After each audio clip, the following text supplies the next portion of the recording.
युगंधर श्री रामकृष्णांच्या शिवशंभूंच्या भूमीचे पुत्र काळ्या आईची सेवा करी संत सज्जनांच्या मार्गाने चालले होते.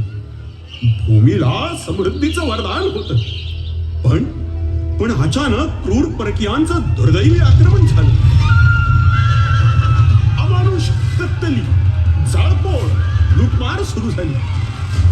घरदार हिसकावली गेली. कुलवंत धरणदादांच्या लेकी सुना दिवसा ढवळ्या ओढून नेल्या गेल्या. सर्वत्र लाचारी, भीती, चिंता यांचा काळा कुट्ट अंधार पडला.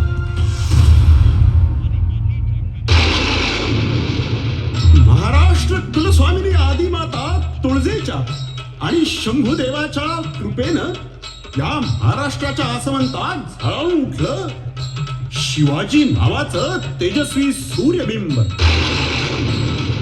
रोहिडेश्वरावर निष्ठावंत रक्ताचा अभिषेक करून हिंदवी स्वराज्याची प्राणप्रतिष्ठा झाली. हर हर गरजत शत्रूच्या बलाढ्य सत्तेवर कळीकाळासारखे धावून वीरोत्तम मावळ्यांनी कमालच केली. महाराजांच्या धारधार तिखट तलवारी खाली आदिलशाही मुलूक बसाबस तुटून स्वराज्यात सामील होऊ लागला. त्यामुळे दिवस रात्र जळत होता विजापूर दरबार. याच विजापूर दरबारातून पैजेचा विळा उचलून प्रचंड फौज, अफाट दारुगोळा, अमाप खजिना घेऊन अफजल खान मुठी आवळून दात ओठ खात निघाला. अफजल खान दुष्ट, कपटी आणि घातकी होता. त्याने आपला पहिला मोर्चा वळवला हिंदूंच्या देवस्थानांवर. वाटेत येणारी मंदिरं फोडत तो महाराष्ट्रात येऊन दाखल झाला.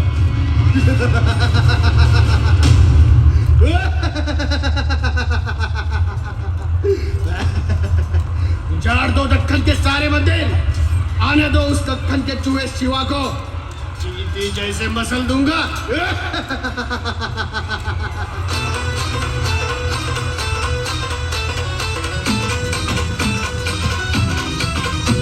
आई अंबे जगदंबे तारी संगरात जय दे, कानोठेचा या माराया आम्हाला बळ दे. रायगडाची जगदंबा ही आज तुला आणवी, लेक सुनाची अखेरची तू आज माऊली. समजाता मुक्त कराया निर्धार निखळ दे. अंबाबाई निर्धार निखळ दे, अंबाबाई निर्धार निखळ दे.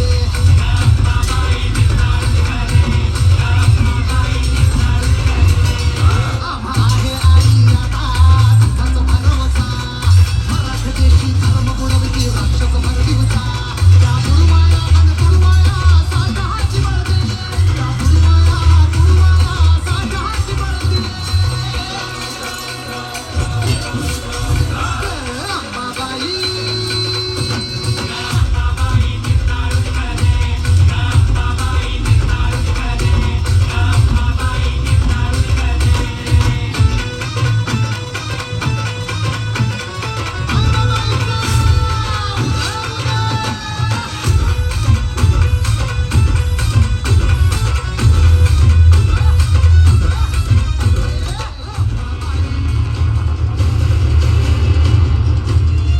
आणि डाव मांडला गेला.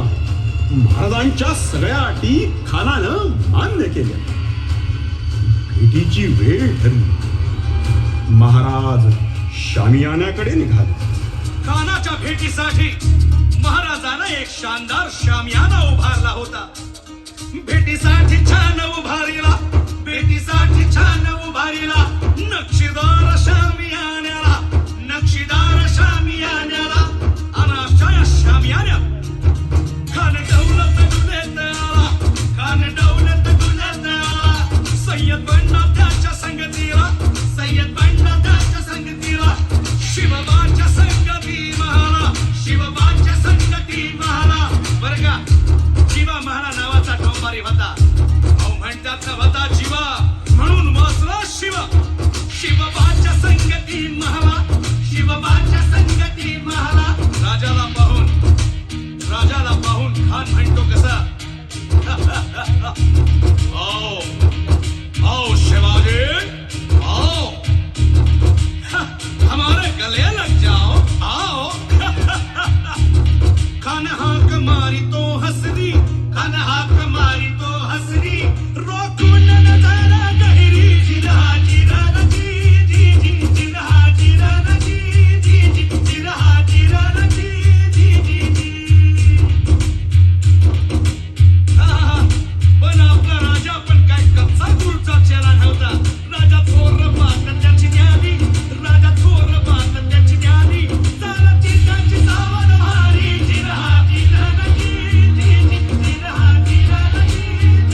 वाटला. स्वराज्याच्या गडकोटांना आनंद वाटला. तो सह्याद्रीच्या दऱ्याखोऱ्यात दाटला आणि प्रत्येक स्वराज्य निष्ठावंताच्या काळजात साठला. खानाचं मुंडकं भाल्यावर टोचून संभाजी कावजी गडावर पोहोचले. हे बघा मासाहेब, मस्त वळ खानाचं मुंडकं.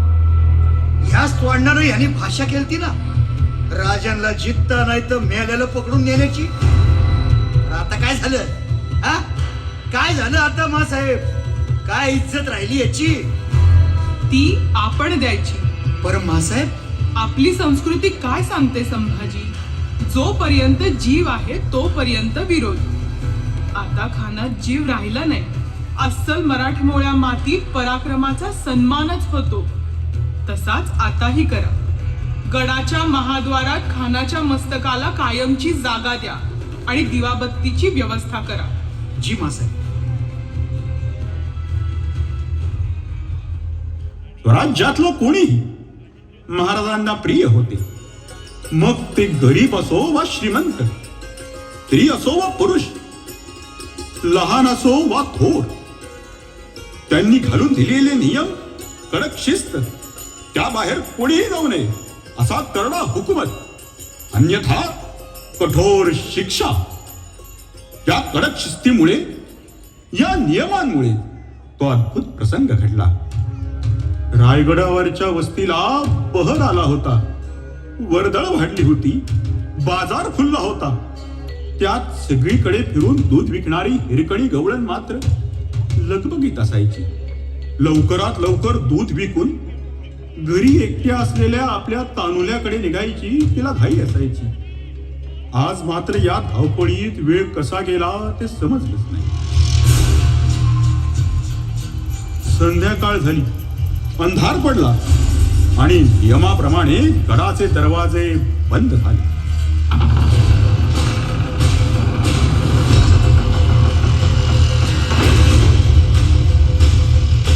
हिरकणी गडातच अडकली. दादा, मी पाया पडते. एवढं माझ्यासाठी करा. अहो नाही म्हणू नका. मला घरी जाऊ द्या. माझं लेकरू माझी वाट बघत असेल. ते समजा बरोबर आहे ग माझ्या बहिणी, पण आम्ही काय करणार? मी काय म्हणतो, थोडी फट करून द्या दरवाजाला. मी गेली की लागलीच लावून घ्या. हिरकणी, हे शिवाजी राजाचं साम्राज्य आहे. इथं दाराला फट ठेवली का दुश्मन कवा बी आत घुसल.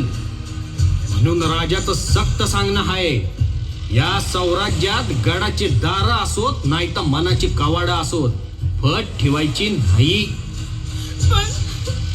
पण निदान एका आईवर तरी दया करा. तिच्या ताणलेल्या भुकेल्या लेकरावर तरी दया करा ना. त्या बिचाऱ्या लेकराचा काय दोष? समजा पडतंय आमासनी. बरं, आम्ही हुकमाचा ताबेदार, आमच्या हातात काय बी नाही.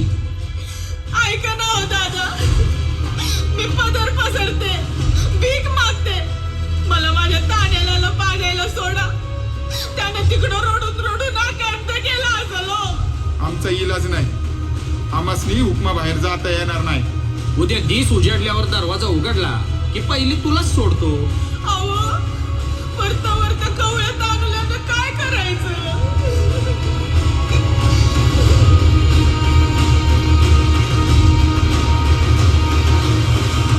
हिरकणी मधली आई तळमळू लागली, कासावीस होऊ लागली. वाट शोधण्यासाठी भिरी फिरू लागली. पण गड बेला, पक्का बांधलेला, अत्यंत दुर्गम. काय करावं, कसं करावं? शेवटी आई पण जिंकलं. उरातल्या उफळत्या मातृत्वानं नियमांच्या आणि धोक्यांच्या पुढे पाऊल टाकलं. तिनं आपली दुधाची घागर तिथंच ठेवली आणि काळा कभिन्न अंधारा चाचपडत गडाला हात घातला. दगडाला धरलं, कपारीत पाय ठेवला, निश्चय पक्का केला. पुढचं पाऊल टाकलं आणि हिरकणी झपाझप गड उतरू लागली.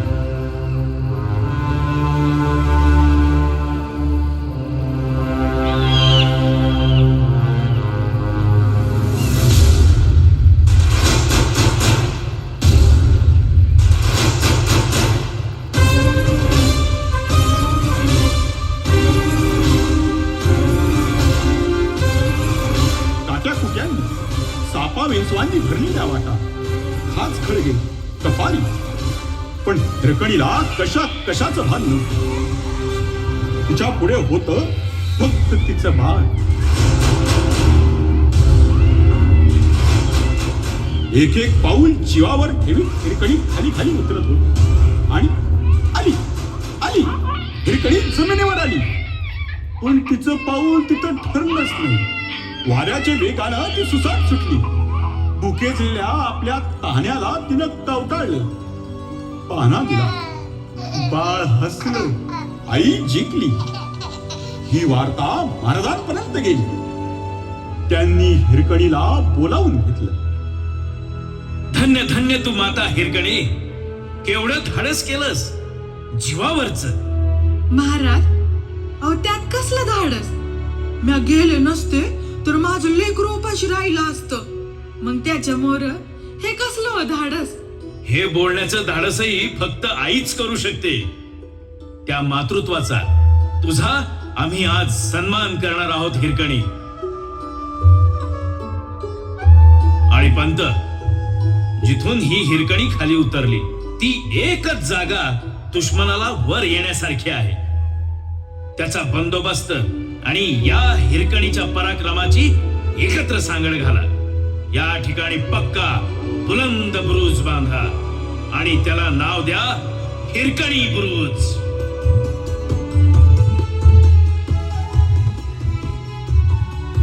शत्रूशी तिखट, स्वभावानं भारेदार आणि कर्तव्यात कठोर असणाऱ्या महाराजांकडेही माणसाचं मन होतं.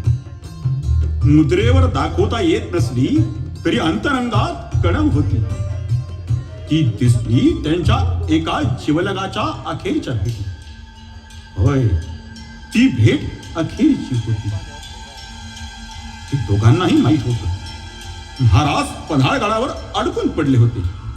सिद्धी जौहर आणि फाजल खानाचा भक्कम वेढा कर्कचून आवळला गेला. त्यातून निसटून जाण्याची धाडसी योजना आखली गेली. 2 पालख्या तयार करण्यात आल्या. एका पालखीतून जाणार होते महाराज आणि दुसऱ्या पालखीत बसून पळताना पकडला जाणार होता महाराजांची वेशभूषा करून पालखीत बसलेला शिवा काशीद. जगदंब जगदंब, कधी कधी वाटतं हे सगळं का करतो आहोत आपण. अव का म्हणजे आपल्या साम्राज्यासाठी. पण त्यामुळं तुझ्यासारखी कितीतरी तोला मोलाची रत्न गमवावी लागतात रे. आज आता तू कुठे निघालाय शिवा? त्या जौहरला आणि फाजल खानाला फसवाया. पण त्यांना फसवता फसवता तुझ्या पाठीशी प्रत्यक्ष मरण उभं राहणार आहे. अत्याचार. अव मग त्याला कोण भेटतो?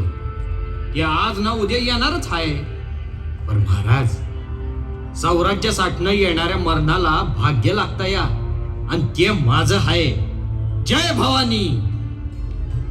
कमाल कमाल आहे या मराठमोळ्या मातीची. या मातीतून मन उगवतात, ती सुद्धा तेजाचा स्पर्श घेऊन. आणि म्हणूनच माणसं अशी मृत्युंजय होतात. मरणाचं भय ओलांडून जातात. भय नव, भाग्य म्हटलं मी महाराज. तुम्ही काय वाटून घेऊ नकासा. अव 100 वर्ष जगलो असतो तर शिवा काशीद म्हणूनच मेलो असतो. पर आता आऊट घटकेचा शिवाजी म्हणून मेलो तर किती बी वर्ष झाली तरी जिद्दच राहीन. जगदंब जगदंब.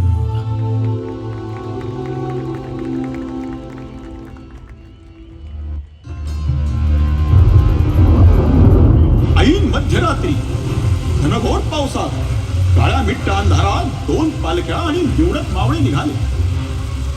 मावळे जीवाच्या आकांताला पालखी पळवत होते. महाराजांना ते पाहावत नव्हते. ते उतरायला बघत होते पण बाजी प्रभू देशपांडे आणि मावळे त्यांना उतरू देत नव्हते. पण एकूण राग रंग पाहून बाजी प्रभूंनी अचानक पालखी थांबवली. थांबा. काय झालं बाजी? थांबवलं का? क्षण क्षण मोलाचा आहे. म्हणूनच थांबवलं राजे. माझ्या मनी एक मनसूब आहे. कोणता? आपण अर्धे लोक घेऊन विशाळगडाकडे निघावं. आणि तुम्ही? आम्ही इथेच थांबून वैऱ्याला रोखतो, छातीचा बांध घालतो, खिंड्या लढवतो, कोणालाही पुढे येऊ देत नाही. पण बाजी, जोहरची फौज अफाट, आपण मुठभर. तीच मूठ आवळतो महाराज, वज्रमूठ करतो. आपण निघाऊ, आम्ही स्वराज्य रक्षणाच्या कामी येऊ. मुजरा महाराज, बाजी, बाजी हे भलतं धाडस. धाडसावरच तर स्वराज्य उभं करण्याची शिकवण आपण दिली. त्याचीच परीक्षा द्यायचा वखूत आलाय. तुम्ही विशाळगडी सुखरूप पोचलात की त्यात सगळं आलं. आणि तुम्ही माझ्यासारखे लाख मेले तरी चालतील राजे, पण तुमच्यासारखा लाखांचा पोशिंदा वाचलाच पाहिजे. निघा आपण. गडावर पोचताच इशारतींचे तोफांचे बार काढा, म्हणजे जीव थंड होईल. बाजी,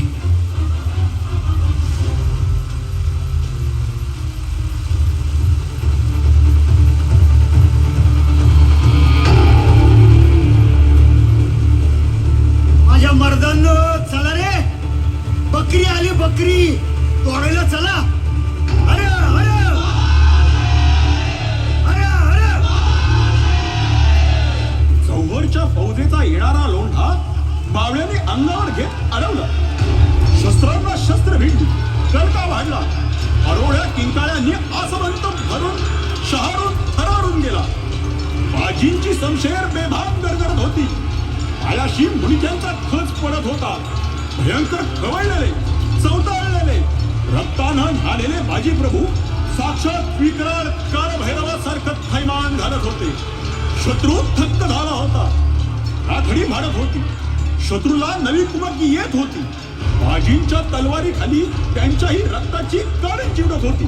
तेवढ्या वैर्याचा घाव वरबी बसला. ही बाजींच्या छातीतून रक्ताचं झरणच फुटलं. बाजी कोसळले. यमाच्या अंगणात पाऊल ठेवण्याआधी स्वराज्याच्या अंगणातले तोफांचे बार ऐकू यायला हवे. माझे महाराज गडावर सुखर. वा वा वा, जय शंभू, जय तुळजा भवानी. माते शिवाजी राजाला वाचवलंस. आता पवित्र हिंदवी स्वराज्य निश्चित वाचणार. महाराज, या बाजीचा शेवटचा मुजरा. हर हर महादेव, हर.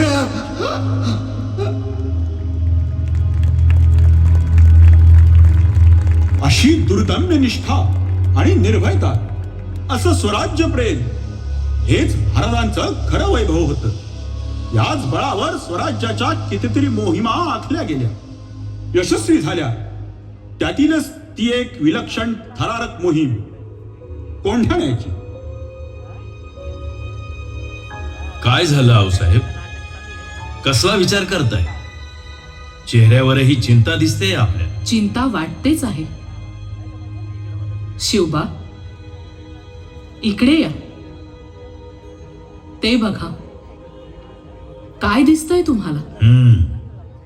दिसलं आऊसाहेब. तेच 6 कोसांवरचं, किल्ले कोंढाण्यावरचं हिरवं कुसळ सलतंय आमच्या डोळ्यात. जोपर्यंत ते तिथे आहे तोपर्यंत जीवास स्वस्थता लाभणारच नाहीये. पण आऊसाहेब, कोंढाणा अत्यंत बेलाग दुर्ग.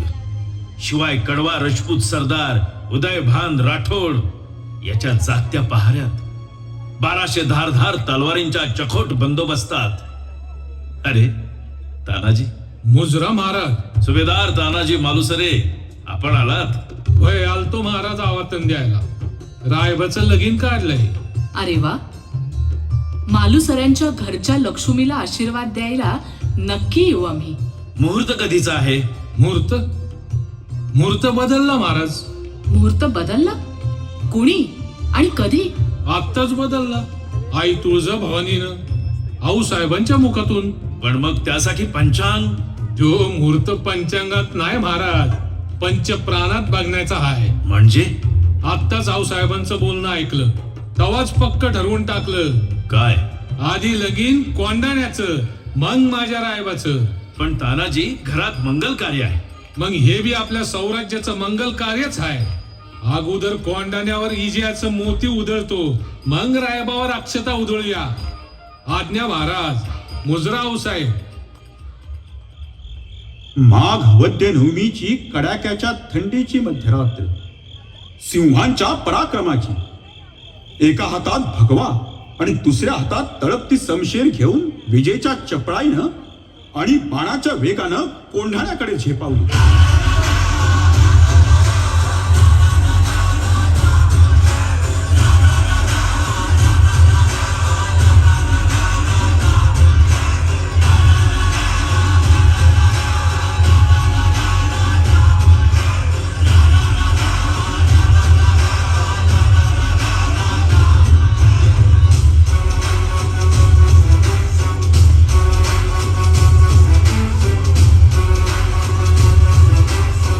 उदयभानाला ही खबर लागली.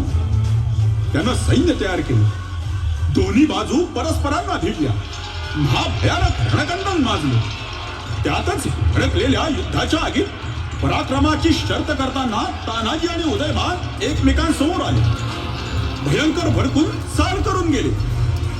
लढताना तानाजींची ढाल तुटली, पण त्या रणबहादरानं झुंज सुरूच ठेवली. कौशल्याची परभावधी केली आणि एका क्षणी तानाजींचा जबरदस्त वाद उदयभानावर कोसळला. त्याच वेळी द्वेषात आणि वेगात खाली येणाऱ्या उदयभानाच्या तलवारीचा तानाजींच्या मर्मावर आघात झाला. दोघेही जमिनीवर पडले. सुभेदार तानाजी पडले. अशी हकाटी झाली आणि मावळ्यांचा धीरच खचला. ते पळू लागले. हाती येत झालेला विजय निष्ठू लागला. तेव्हा वीर तानाजींचा शूर भाऊ सूर्याजी आवेशानं पुढे झाला. त्याने गडाला बांधलेले दोर कापून टाकले आणि मावळ्यांना म्हणाला, अरे थूक तुमच्या जिनगाडीवर.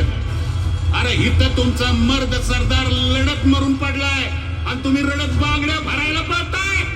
लाज वाटली पाहिजे जीवाला. आपण शिवाजी महाराजांची माणसं पळपुट म्हणून ओळखायला पाहिजे काय जगानं आपल्याला. अरे खऱ्या आईचं दूध प्याला असाल तर उचला शस्त्र, पडा तुटून, बोला हर हर.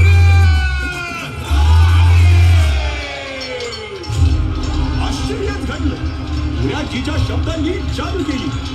मावळ्यांनी मोठ्या जोशात कडक तलवार चालवली. राजपुतांचा पार फडशा पडला. गड जिंकला. ठरल्याप्रमाणे गवताची गंज पेटवून फण्याचा जाळ केला. तो पाहून महाराज धावत आले. गड मिळाल्यामुळे आनंदले. पण तानाजीची वार्ता ऐकून त्या आनंदावर पाणी पडलं. महाराज म्हणाले,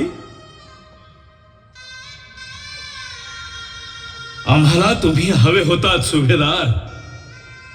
कोंढाणा जिंकून आमच्या हातावर तुम्ही विजयाची साखर ठेवलीत तर खरी, पण ती अश्रूत भिजलेली.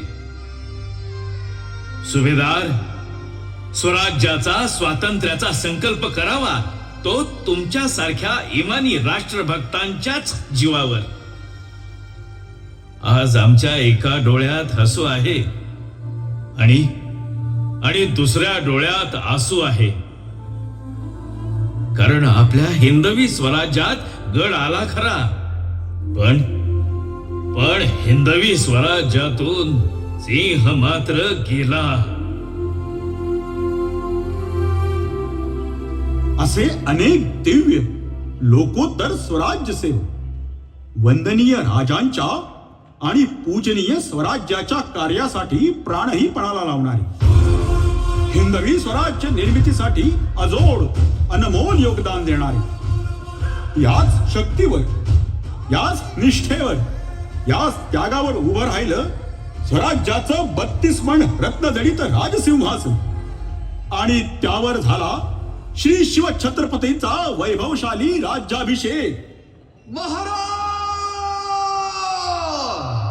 प्रौढ प्रताप पुरंदर क्षत्रिय कुलावतास सिंहासनाधीश्वर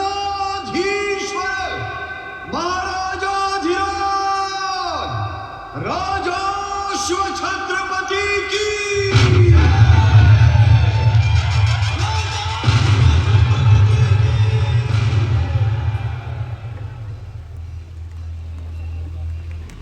माझ्या लेकरांनो, असा आमचा काळ, शौर्यानं भरलेला, स्वराज्य निष्ठेनं भारलेला, अशी एक एक अद्वितीय नररत्न, स्वतःपेक्षा देशाचा विचार करणारी, राष्ट्र विकासासाठी सर्वस्व देणारी, त्यांच्या जीवावर शेकडो वर्षांची गुलामगिरी झुगारून स्वाभिमानी स्वतंत्र स्वराज्य निर्मितीचा संकल्प केला मी. सर्वांच्या साथीनं तो सुफळ संपूर्णही झाला. आपली भूमी शंभू तुळजेच्या कृपेनं स्वतंत्र झाली. पुन्हा ती पारतंत्र्यात गेली. पण क्रांतीवीरांनी पुन्हा भारत स्वतंत्र केला. बाळांनो, आज तुम्ही स्वातंत्र्याचा अमृत महोत्सव साजरा करताय. जरूर करा, पण त्याबरोबरच काही संकल्पही करा. राष्ट्राच्या प्रगतीसाठी प्रत्यक्ष कार्य महत्वाचं असतं. केवळ शब्द, ठराव, आश्वासन, संकल्प आणि इच्छा असून भागत नाही. देशासाठी आतून भरीव योगदान झालं पाहिजे. आदर्श नागरिकाचं वर्तन घडलं पाहिजे. कर्तव्याचं आणि जबाबदाऱ्यांचं भान असलं पाहिजे. केवळ बोलून किंवा चर्चा करून देशहित घडणार नाही. माझा आदर्श घेताय ना तुम्ही? मग नुसते माझे दगडा मातीचे पुतळे हार घालण्यापुरते बसवू नका. मला, माझ्या जिद्दीला, माझ्या मावळ्यांच्या दिगंत पराक्रमाला, त्यांच्या निष्ठेला नसा नसात भिनवा. माझ्या राष्ट्रभक्तीला हृदयात रुजवा. माझ्या दूरदर्शीपणाचा अंगीकार करा. स्वातंत्र्य आलं आहे. अमृत महोत्सवाकडून शतक महोत्सवाकडे निघालंय. त्याचं प्राणपणानं रक्षण करा. जय शंभू, जय भवानी, जय गणेश. वंदे